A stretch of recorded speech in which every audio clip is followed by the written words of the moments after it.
Tengamos presente que hoy en nuestro país 22% de la población vive en las zonas rurales, 14% de los mexicanos se dedican a la actividad del campo. Y lamentablemente, como lo he señalado en distintos foros y espacios, es el campo, y como ustedes lo han testimoniado, quienes me han precedido en el uso de la palabra, es el campo lamentablemente, y sigue siendo, rostro de atraso, de marginación, de pobreza, de falta de mayores oportunidades. En contraste, tenemos también que México es un país que se distingue dentro del orden como un país que genera alimentos. Somos el 13º productor de alimentos en el mundo. Tenemos amplios espacios de fortaleza, tanto en nuestros litorales como en tierras que son fértiles. Y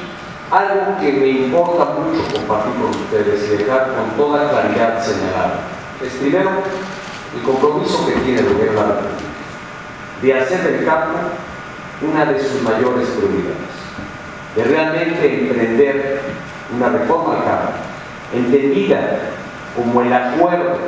y el consenso necesario que nos permita hacer ajustes, tanto en las políticas públicas como en distintos ordenamientos legales, a partir de la experiencia que hemos vivido en la aplicación de las mismas normas y que realmente nos permita liberar potencial, fortaleza y crecimiento de la actividad del campo. Que el gobierno de la República ni ha propuesto ni propondrá iniciativa alguna que modifique el régimen de propiedad social que hay en nuestro país. De ninguna manera propondrá modificaciones a las modalidades de propiedad que actualmente prevé nuestra Constitución General de la República. Que más bien,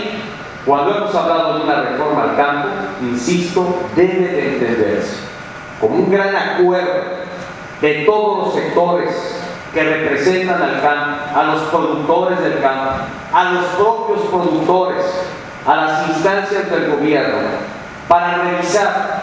los distintos ordenamientos que hoy tenemos y políticas públicas que tiene el gobierno de la República que nos permiten, insisto, recoger la experiencia, recoger lo que no ha funcionado y que debemos modificar para que nuestro campo sea más productivo. Quiero instruir al titular de Zagarpa para que convoque a foros y espacios de diálogo y de propuesta que hagan organizaciones campesinas, los propios campesinos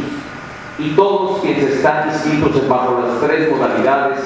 de régimen de propiedad que consagra nuestra Constitución, para conocer su experiencia, y hay que hacerlo con toda transparencia y con toda apertura, porque solo eso permitirá realmente enriquecer y fortalecer lo que derive a partir de estos foros abiertos y de estos espacios de diálogo que, insisto, instruyo e indico al titular de Zagarpa lleve a cabo. Quiero también indicarle al secretario de Gobernación que esté muy cerca de este proceso de consulta,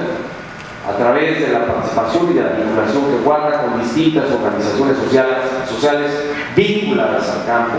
para que realmente todo esto genere la sinergia de vida, mueva realmente a los agentes económicos que están en el campo de nuestro país, permita recoger propuestas y, a final de cuentas, nos permita materializar lo que debe ser el objetivo a alcanzar para hacer del campo, lo que ya he dicho de forma reiterada, uno más productivo, más rentable, espacio de vida digna